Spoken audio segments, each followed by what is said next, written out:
Yann Barthès était une nouvelle fois aux commandes d'un nouvel épisode de Quotidien, ce lundi 3 février 2025. En effet, l'animateur a commenté l'actualité, notamment avec l'aide d'un de ses journalistes, qui se trouvait aux États-Unis, à Boca Chica, là où Elon Musk a créé une ville pour accueillir les employés de son entreprise SpaceX. L'occasion pour Paul Moisson d'aller à la rencontre des habitants. Et apparemment, ils ont un avis assez négatif sur la France. Honnêtement, la majorité des Américains s'en fout pas mal de ce que peut dire Macron. Je veux dire, c'est un globaliste. Regardez l'immigration chez vous, c'est un vrai problème. Ici au Texas, on n'écoute pas ce que peut dire Macron, comme le reste de l'Amérique d'ailleurs. Encore plus aujourd'hui, maintenant que Trump est de retour au pouvoir, indique cette Américaine interrogée. Yann Barthès revient alors sur les propos de cet homme. On revient sur ton tournage sur le village d'Elon Musk. C'est quoi la chose qui t'a le plus marqué, à part les gens qui nous chent dessus?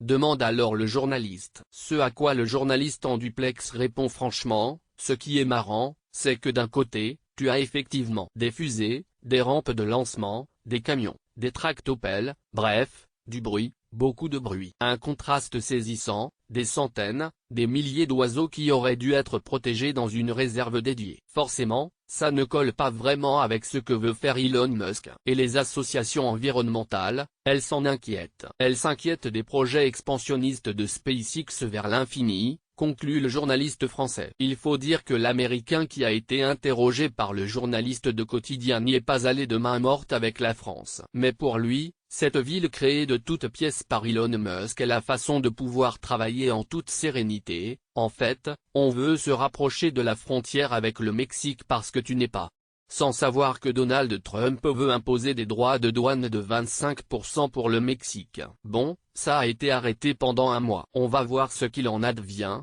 mais du coup, c'est pour ça qu'on est là.